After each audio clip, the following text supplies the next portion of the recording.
Hello guys! Hello Capricorn! Welcome dito sa aking channel. This is for the next 3 months. April, May, June, Capricorn. So, titingnan natin. Ano bang messages? Okay. Sorry. Ano ba yan? Okay, Capricorn. Lumipad yung message mo. Okay. Ito. Gustong lumabas. Okay, the Sun, Capricorn, first card. Huwag natin isama yan kasi hindi ko pa sinabi kung anong month. Okay, so for the month of April tayo. April. Isa lang. April is, this is Page of Pentacles.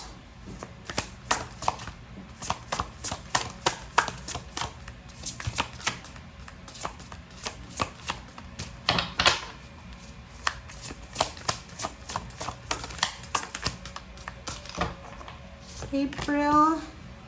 Wow, this is May.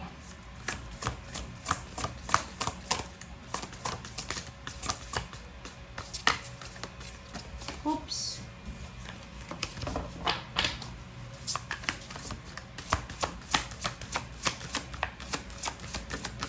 Pasensya na guys, ang laki kasi niya.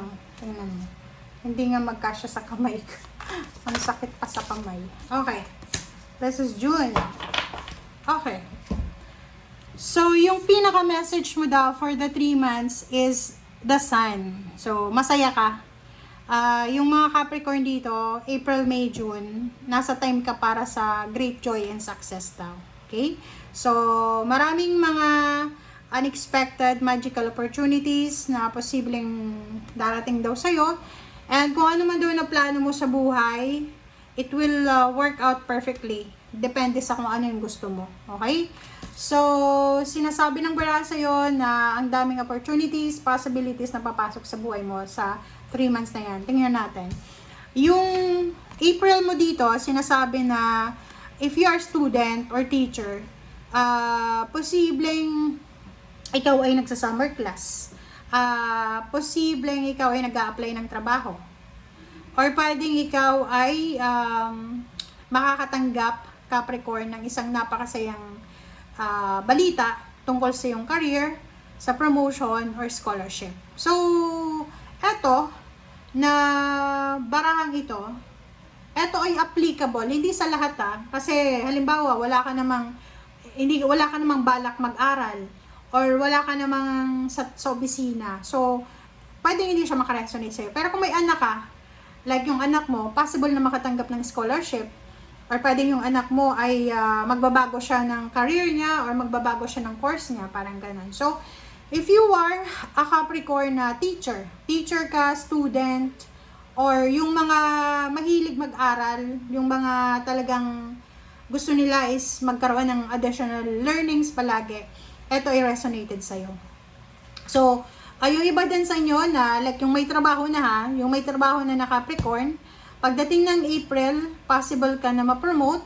There's a good news about your promotion, or there's a good news about doon sa mga nag-a-apply ng trabaho na pwedeng matanggap ka na sa trabahong ina-applyan mo ngayong Abril.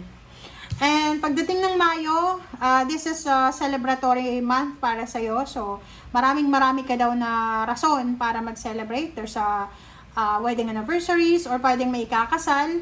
And nakikita ko sa'yo dito na you are peaceful and contented sa personal life mo. So, may mga birthday celebration, may wedding preparation, there's a new love life, there's a pregnancy, like for example, unexpected pregnancy or anything. And next card natin for the month of June, this is 4 of Swords. So, yung 4 of Swords, sinasabi ng barahan na yung June ay para to doon sa mga may mga trabaho ha. Doon lang sa may mga trabaho to, or doon sa mga hindi naghahanap ng trabaho.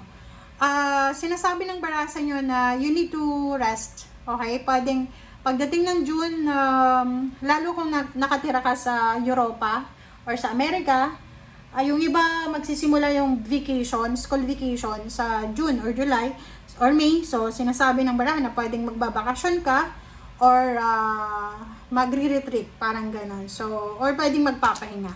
Dahil sa sobrang pagod na, sobrang pagod mo for the past, maybe 5 months. So, nakikita ko sir dito, na napaka-importanteng magpahinga ka sa buwan ng Hunyo.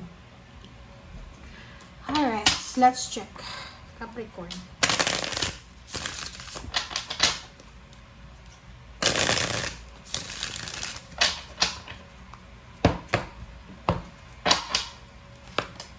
Alright, so Queen of Cups. Okay, so sinasabi ng bara sa'yo na sobrang masaya ka. You're happy, contented for the next 3 months.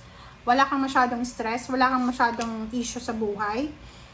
Four of Wands, so dalawa yung Four of Wands mo, so this is confirmation. It's confirmed na may mga celebration. So, pregnancy, new member in the family, posibleng there's a new job, new career. Kontento ka sa kung ano man yan na meron ka ngayon.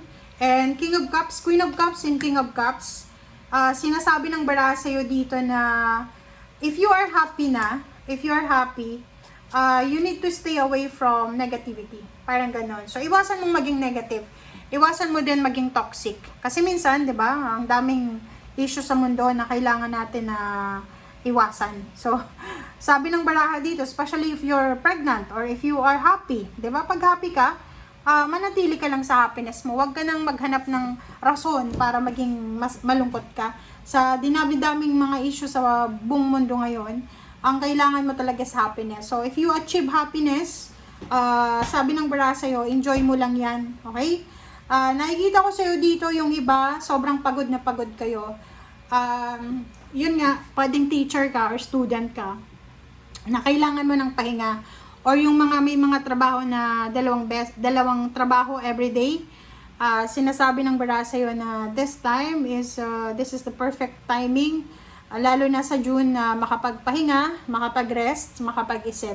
And sinasabi ng bara sa'yo sa sobrang kaligayahan mo siguro kasi magsi-celebrate ka, hindi ko alam kung ano pero makikita mo naman ang daming selebrasyon.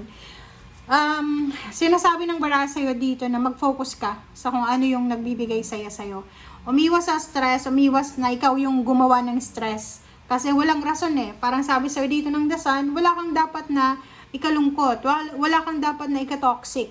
So, as much as possible, doon ka mag-focus sa positivity. Okay? So, kung ayaw mong mabuntis, mag-contraception ka simula ngayon na Marso. And kasi may posibilidad na mabuntis ka within the 3 months, kahit na sabihin mo na sa below 35 ka or below 40, possible ka na mabuntis or even 45 years old. So, makikita mo dito, may mga unexpected na twist na posibleng darating sa'yo. So, yun yung paghandaan mo. Okay? Basta, sabi ng bara sa'yo dito, panatilihin yung peace and harmony. And kung pagod ka, magpahinga ka. Thank you guys. Bye!